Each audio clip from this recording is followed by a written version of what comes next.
One. Hello, everyone, and welcome to another edition of Interviewing the Legends. I'm your host, Ray Shasho. Well, a good documentary keeps the viewer locked into every moment and leaves them disappointed when it finally ends. Dio Dreamers Never Die is not a good documentary. It's a great one. Dreamers Never Die delves deep into the singer's incredible rise from a 50s doo-wop crooner to his early rock days in Elf and Ritchie Blackmore's Rainbow, to replacing Ozzy Osbourne in Black Sabbath, and finally cementing his rock star status with his own band, Dio. The film incorporates never-before-seen footage and personal photos, as well as offering intimate scenes with his closest peers, family, and friends. Among them, Wendy Dio, Tony Iommi, Geezer Butler, Glenn Hughes, Vinny Appice, Lita Ford, Rob Halford, Sebastian Bach, and Eddie Trunk and Jack Black, as they bring viewers inside the life of one of rock and roll's true heroes and most beloved figures. Famous for popularizing the devil horns hands gesture that is now synonymous with hard rock and heavy metal music, Dio was known for not wavering in his pursuit of his rock and roll dreams and continues to influence a new generation of music artists. His fans the world over remember him not only for his massive talent, but for his kindness, resulting in millions of dollars raised for cancer research in his memory via the Ronnie James Dio Stand Up and Shout Cancer Fund. Please welcome author, producer, widow, and longtime manager of heavy metal rock legend Ronnie James Dio, Wendy Dio, to Interviewing the Legends. Hello, Wendy. Hi, good morning. How are you? I'm doing great. Before we get into the movie, which I loved, I just want to mention some other releases. There's a Dio box set of studio albums from 1996 through 2004. I think that was released in September. Is that right? Yeah, September 22nd. It's a beautiful box set of the four last albums that Ronnie did, which I think got kind of overlooked at the time they came out. Right. I think it was a good time to release them. And it's in beautiful, beautiful vinyl, different colors on each one. You've got a little bonus of the Electra on a little EP vinyl. And it's a beautiful set. We've got new artwork inside the inner sleeves by Mark Sasso. But what is interesting also about these four albums is the fact that you've got different guitar players. You have Really? Tracy G, you Huh. have Craig Goldie, and you have Doug Aldrich. Oh, awesome. Also, Vinny Appice is on one, playing drums on one, and Simon Wright on the others. You have Jeff Pilson playing bass on one, and Mm-hmm. our dear friend, late friend, Jimmy Bain. So it's a selection also of different guitar players and different musicians. So it's kind of an interesting collection, I think. Yeah, I know Jeff. Jeff's a great guy. He's He awesome. is. He was in the Rockstar movie, which was pretty cool. Um, Hmm. there's something else coming out in 2024. There's a remix version of The Last in Line, which is also in the works. So, Yes, yes. man, if you're a Dio fan, you got to be in heaven, man. That's awesome. Yeah, Some great we music. did a remix of Secret of Holy Diver last year with Joe Barishi Hmm. remixing it, and I thought he did a really good job. Haven't really chosen the person who's going to remix the producer for Lost in Line yet, but I have a list of people that I'm very interested in. You're busy, aren't you? I'm very busy. No, my lot in life is to keep Ronnie's music and his memory alive, and that's what we try to do all the time. Are you still Keeps me busy managing? too. Are you still managing? Um, Only the ones I can't get rid of. Yeah, I've got. I keep trying to retire, but nobody will let me. I still have Dear Disciples that we're planning on some shows next year. Right. And I have Ainsley Dunbar, and that's about it for now. I don't take on any more acts. As I said, I'm trying to retire, but I can't get rid of these ones that won't let me go. You got to get me an interview with Ainsley. I've tried for a long Oh time. yeah, They, sure. they never answer me back. I met him backstage, actually, at an Alvin Lee, Eric Burden show at a small All club. right. And he's such a nice guy. Got a Yeah. picture. He's in the background. Yeah. Got a picture with me and Alvin, and then he's in the background. But Oh, I didn't get a cool, chance to cool. really talk to him. But he's a Well, we're great doing drummer, man. yeah, Yeah, he's fantastic. yeah. We're doing a book with him. We're doing Oh, right now. great. I'm doing a book with him, so that should be out in the next year or so. Because he's such a legend. He played with so many bands. I Hmm. mean, so many bands. The original drummer in Journey for 5 albums, Frank Zappa, David Bowie, a Yeah. Whitesnake. I mean, it goes on and on and on. So yeah, he's a very interesting life. Well, the book will give me an opportunity to promote it for Yeah, sure. Yeah. absolutely, Yeah. absolutely. I promote a lot of authors as well. I'm an author, so I would Oh, love to read his book. yeah. I love the movie. It was very thorough, which I liked. It covered a lot of things that I did not know about, especially the Dio name being a gangster. I didn't know that.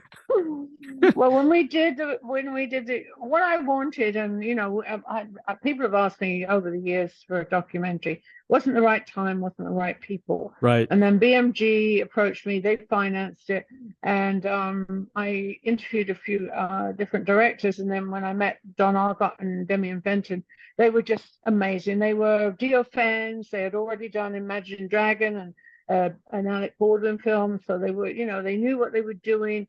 And what I portrayed to them was what I wanted. I wanted it to see real Ronnie, the good days, the bad days, the Hmm. in-between days, and pull out some gems that maybe, as you said, even the hard rock fan that felt they knew everything about Ronnie, there were Exactly. some gems in there that they didn't know about. And I was really, really happy with it, with what they did. I love the pool table you got him for Christmas. Well, how good of a pool player was he? He's a really good pool player, as Really? Mick Wall will tell you. Yeah, absolutely. Really. And also really good at table tennis, too. Very, very good. Huh. Hmm. Very cool. Who ended up with the pool table?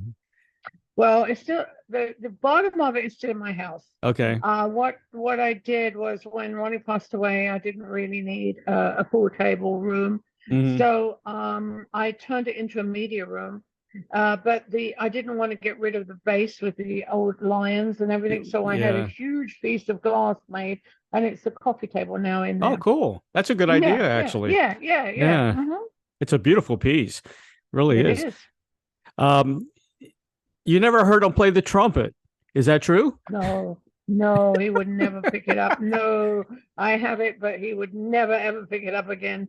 Never, never, never. No, he played trumpet, for many, many years, and his father forced him to practice, which is Right. actually ended up really good for his voice because the breathing exercises from the trumpet.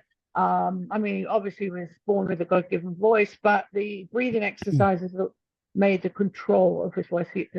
That's how he could control his voice.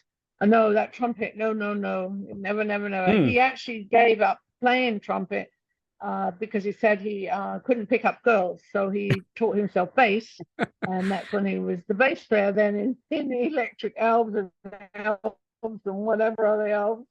That's funny. You still have the trumpet too, don't you? I do, I do. Imagine how much that would go for on eBay. No, no, no. I think it needs to go into a museum at some Yeah. point. A lot of his stuff that I have. Yeah. We're talking. Actually, we've been talking for about 5 years about a museum, maybe in Hollywood. Oh, that'd be cool. That'd be great, Yeah. actually. Yeah. Very Yeah. good idea. Did you approach Ritchie Blackmore to be in the movie? My people did, yes. Right. And he said no. He said no. And Oh, he said that's a no, shame. and we actually weren't allowed to use a lot of Rainbow stuff because Oh man. his management didn't want us to use any of it. So Oh, that sucks. yeah, Yeah. You should have gone through Candace. I 'Cause- did. You did? She's got We did. influence. No, she said no. You said no too, huh? Huh. I've had Candace on the show many times. She said no. Yeah, Yeah. Oh absolutely. wow. That's a Yeah. shame. It really is. Oh. Well, you You know, might want to. You might want to ask her when she's on the show why she said no. I think I will. Yeah. We're due to talk again, so I will ask her. Mm-hmm. You know what's interesting about Ronnie? He could have done anything, man. He was I mean, not only was an incredible vocalist, but the Red Caps, that was a good band. And I loved it. He could have done so much commercial wise in the early days. I mean, he could have been the next I don't know, Frankie Valli. Tom Jones. You know? Yeah, Tom Jones. He had the looks, he had the personality. You know, I guess rock and roll took over, you know, but you know, I would have liked to see that part of him. I think the Beatles changed his mind on everything. Really? When the Beatles came out, yeah, because obviously Red Caps was before the Beatles. Right. When the Beatles came out, his whole attitude with music changed completely, and that's when he started to, I think, develop his own style and his own thing. You know, ironically, they idolized Deep Purple, you know, and then he ends up absolutely, yep, with Ritchie Blackmore, you know. That's I did. Yeah. I mean, that's always been my favorite band. The first album they did with Hush on it was like amazing. That was before Gillan's time with Nicky Simper and Rod Evans. That was great, and then they came in and made it even better. You had a relationship with one of Deep Purple, is that right? I did indeed. So you knew the band very well. And it wasn't Ritchie. No, it wasn't Ritchie. I didn't think so. Or else you would have probably gotten the interview with them. But, you know, Deep Purple idolized Vanilla Fudge. That's how they got their organ. Yeah. That's amazing. And as I did, we used to be really friends with Mark Stein and his wife. We haven't seen them in a while, but we were very good friends with them many moons ago. Yeah, Mark's a great guy. I know Mark too. Yeah. Here's something else I didn't realize. There was a drunk driver that actually hit them when he was it the Electric Elves? When he was in the Electric Elves, or was that? Yeah, it was one of those elf things that was devastating to him. He lost his best friend. I know. That's just was really, really devastating. And in fact, I think that was a turning point where he almost gave up the band and did something. He had taken a pharmacy degree at Butler University, and I think that he would have at that time was thinking to just give up. But thank goodness he didn't. He carried on. Yeah, that's very difficult to overcome. It really is. The Red Caps did "The Way of Love," which was a shared tune. You know, later on in life, that a lot of people probably don't know that. You know, I was a top 40 DJ back in the late 70s, so I'm very interested in Ronnie's early days.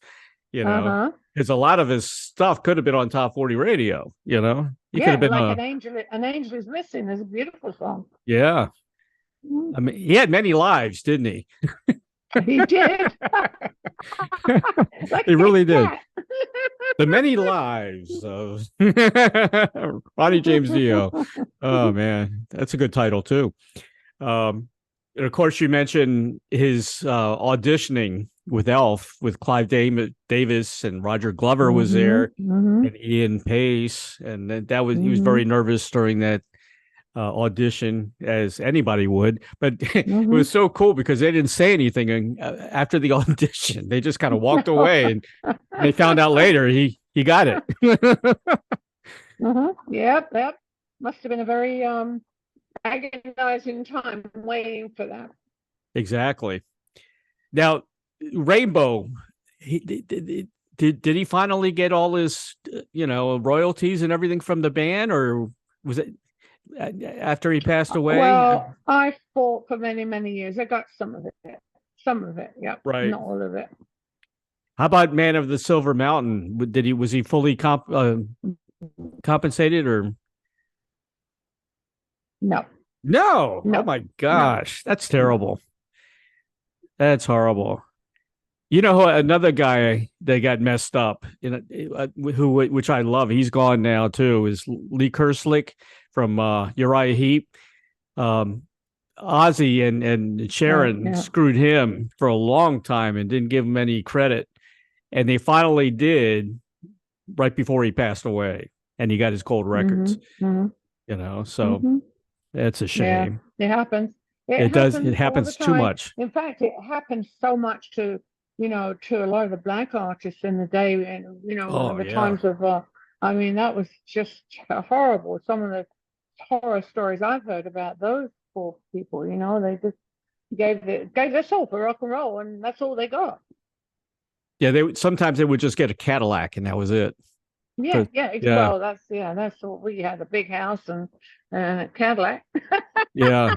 I think it was a Lincoln actually that we got in Rainbow. How'd you when he was fired from Rainbow? How'd you guys get by? Because you kind of struggled for a while, didn't you, financially?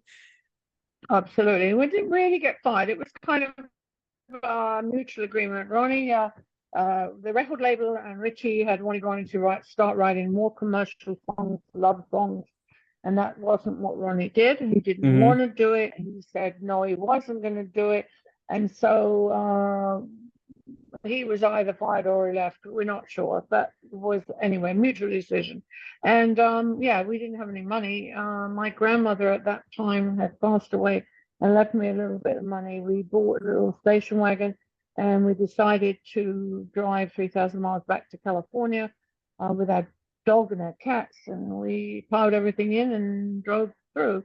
And Ronnie started working with a bunch of different bands. He was working with some of the Elf guys. He was working with Skunk Baxter in Hmm. another project. He was working on different projects.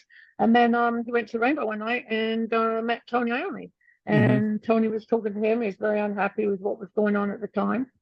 And invited Ronnie up to the house and said, I've got this little thing I've been working on. What do you think?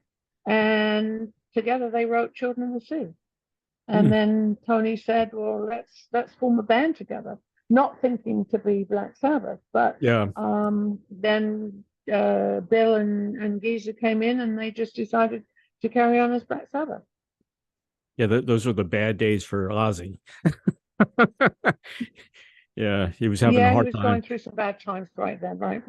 What's interesting about Black Sabbath, I mean, they were on top of things and they were doing great. And then I guess the music scene changed for Black Sabbath and they weren't as Yeah, they had popular like, anymore. yeah, they had Never Say Die and I forget what the other one was. And both of those did not do well at all at that time. But then it was Technical ecstasy, that was it, I think, and Never Say Die.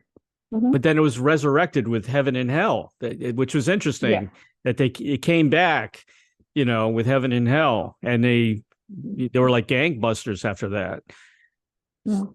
Different, a bit different sound. Ronnie was more melodic. Right. Um, Not to say that the other Black Sabbath albums were not great, which they are, and they still stand up today. I mean, Ozzy and the band with the Innovators, but then Ronnie came in, and then that was a different time, and so Hmm. therefore I think that both of those uh, are both great. Are both great. I wouldn't say one was better than the other. I mean, Ronnie's era was great, and a lot of young kids didn't know about Black Sabbath until Heaven and Hell. But I mean, the albums all stand together, I think.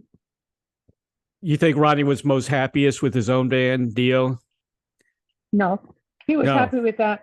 He was the happiest with Sabbath with because Sabbath, of the really. music. Yes, because of the musicianship. Because Right. Tony Iommi was such an amazing player.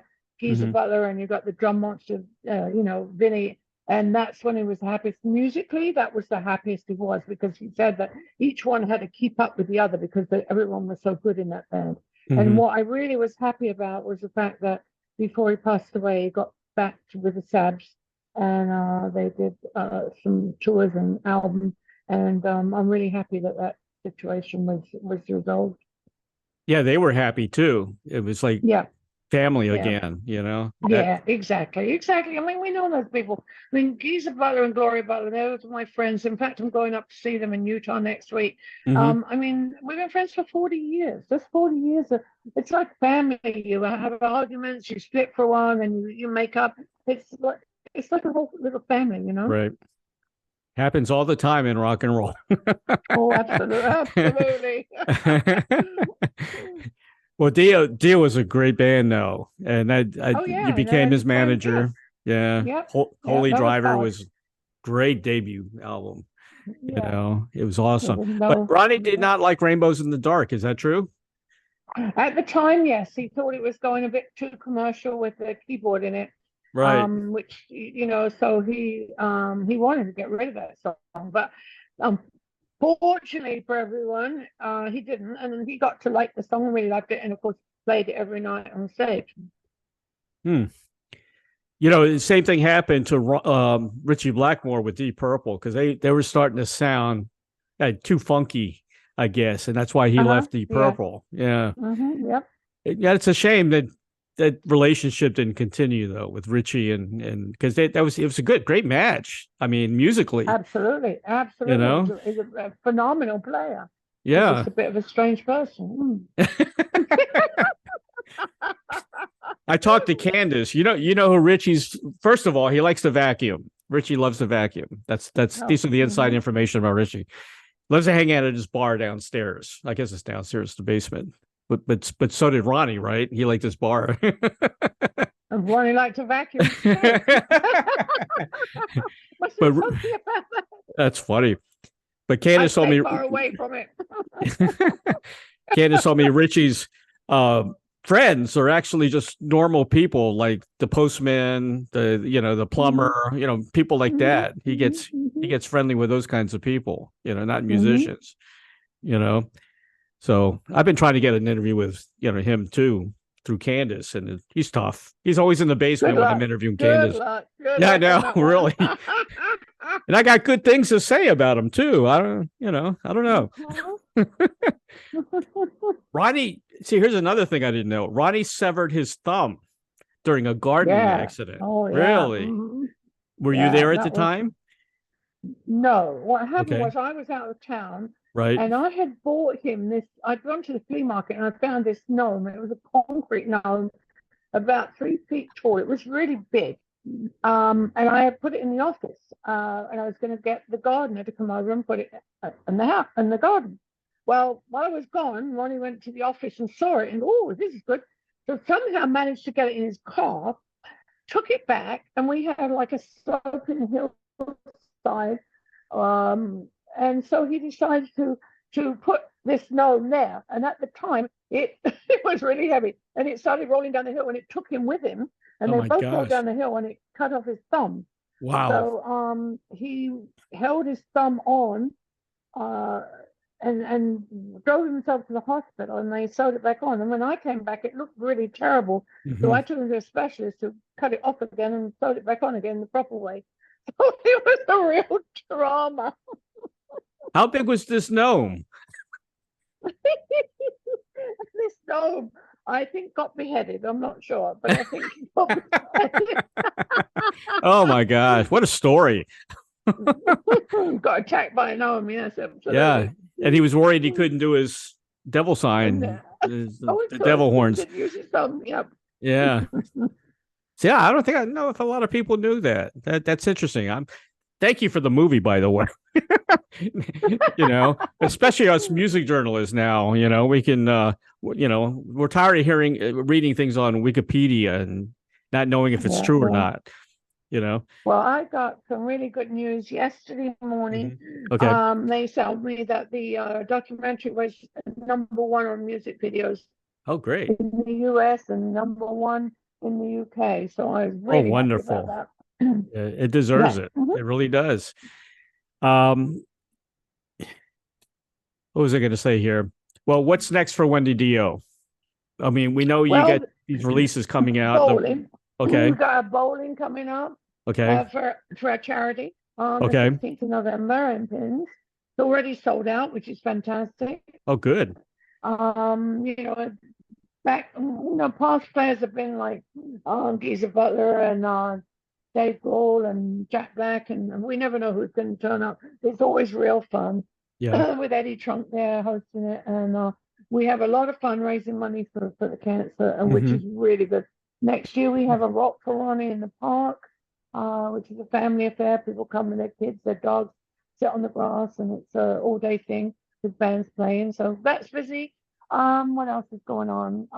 Well, we just had the release of the vinyl. I think we're going to release Warner Bros. Rhino release Last in Line, 40th anniversary next year. So probably do a remix of that. There's always something going on. Busy, busy, busy. Yeah. Which is really good for me because it kind of feels like Ronnie's still alive because I'm still doing the same things I did when he was alive. And so, really happy about that. That's cool. And that's amazing. That really is amazing. That's, it continues like that. Imagine, you remember you were doing the 3D thing, the laser, the hologram. the hologram. Yeah, the hologram. Yeah, that worked for a while. Right. It was 50-50. People loved it, 50 people hated it. Right. It was done. It was an experiment. We did it. I think it worked out fine at the time. But I'm not doing that again. We are planning to go out with Disciples next year, but I'm going to use video of Ronnie in different eras from, whatever pieces we have. And it'll be just a walk down the memory lane again with different stuff for Ronnie, with the band playing. So, yeah, I'm working on that. We'll have special effects with it. And hopefully it'll be a good show. Imagine if you did something at the Sphere, the new Sphere in Las Vegas. Wow. Have you seen that? Oh my God, it's incredible. I'm going next actually when Eddie Trunk's having his 40th anniversary in Vegas in December. So I'm going to see the Sphere then. Yeah, I watched some of the U2 show there. It's pretty spectacular, isn't it? Yeah. Yeah, I could see a Ronnie Dio extravaganza there. That would be so cool. That would be great. That would be great. I don't think anybody's got a voice like Ronnie. Even today, nobody, no male singer I could say has a voice like Ronnie. Nobody, Well, he had a distinctive voice. There are other good, obviously, Bruce Dickinson's a great singer, and Rob Halford, and there's all those people that Robert Plant, of course. But Ronnie had a distinctive voice. He had a great voice, and he had control of his voice. He knew how to use his voice. He took care of himself, though, and he wasn't right. I mean, your eyes went like that.